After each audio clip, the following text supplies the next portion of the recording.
I'm here with Lisa Foyles, always radiant, and Steve Sinclair, and we're here to talk about Star Trek, the unannounced title up until now. So unofficial, you won't be seeing this until after E3, but this is one of the games they were very mysterious about. War of the Worlds being the second one. So why don't you just give us a brief rundown on what we can expect to see with Star Trek? You're going to see from the ground up co-op experience with Kirk and Spock, man. That's it on the couch, across the network, Xbox 360, PlayStation 3, 2012. Mm-hmm. So it's a story that takes place between the 2009 film and the next film. So it's an all-new story written by Marianne Krajcik, who wrote God of War. She's collaborating with Bob Orsi, Kirsten Orsi. We're working with the Bad Robot, Paramount, big heavy hitters. This is legit.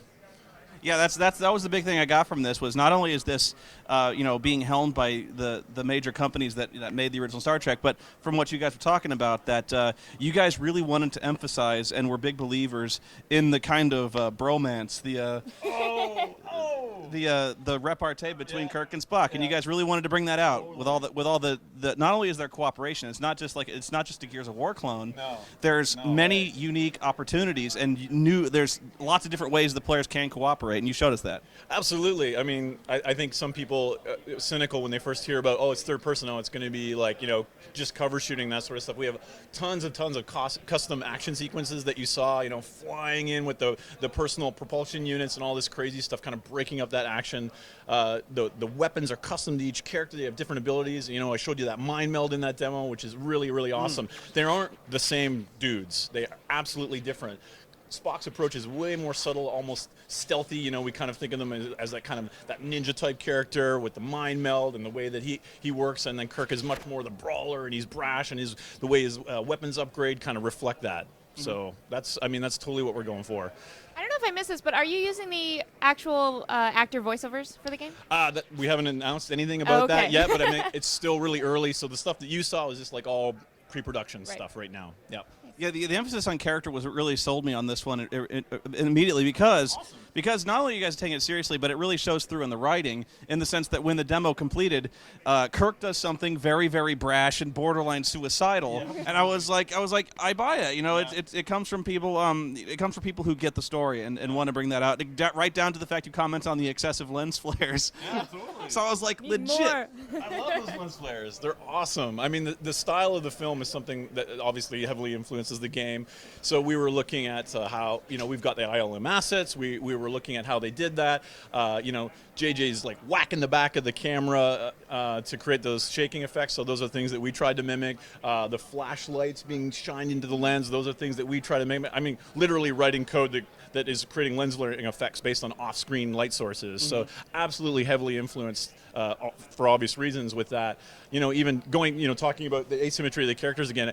The 2009 film was just so awesome because it really brought the action up, and they went away from that kind of pensive, let's reverse the plasma induction coils to solve these plot problems. It's like, let's go into the belly of the beast, swing fists, sneak around, and really get your hands dirty. So that sense of action adventure, but using the 23rd century technology, I think is going to be really what's unique about this game. I mean, even when we looked at the original series, when we started working on the game, the first episode that aired wasn't the first episode, in the series, but the first episode that ended up airing was Mantrap.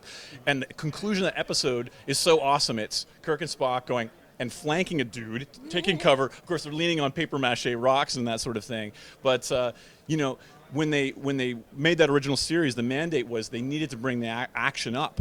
And that was something that I think really resonates for gamers. So I'm super excited about it. I'm glad you responded to the end scene. That's awesome. Yeah, authenticity seems to really be the key. I don't know what you thought. Did you have any questions for Steve? No, I was actually completely blown away. I mean, I love playing co-op games with another person, and even better, Totally. I love it when I'm playing a completely different character than the other person. It's not just like Left 4 Dead. You're all kind of playing as the same character, essentially, but I mean, they're two totally different characters. So yeah, I love it. Their abilities are different. Yeah. I mean, their equipment is different. The way they upgrade is different. So, I mean, we're really trying to take a swing at, like, could you play as Spock again? So when their paths split, when they are hearing things and discovering parts of the story that the other one doesn't, I mean, I think it really is great because if you're on the couch together, you're going to be seeing all sides of the story, which is really awesome. Yeah. I also appreciate that. I mean, it is far enough from the movie that you guys can really take your time with it. I hate when they just you're pump that out as soon as the movie's going to. Right, exactly. Yeah, I mean that's the great thing about our partners, which is sounds like businessy of me to say, but when we were first pitching the game to the guys at Bad Robot, they were pounding their fists on the table and saying this has to be quality, or it's not going to happen at all. So I mean that was really what inspired me, because there's cynicism around licensed stuff, but oh my God, do they care so much about making it awesome? So and gamers appreciate that. You can always tell. Yeah, I appreciate that. I want to work on something that I'm super proud of. Yeah. So I appreciate it too, professionally. Yeah, authenticity seems to be the key, but I'm sure you're a busy man. You got a lot more demos to give. I do. And I'm sure people are very fired up about this. So my last question is, when will this be ready? We're supposed to say 2012. That's with fun. Dust and smoke in the air. All right, thank you, Steve, and thank you so much. Paramount and everyone else. Awesome. Nice meeting you. Thank you. Thanks for showing us this game. Awesome, great interview. Thank you. Thank you. All right.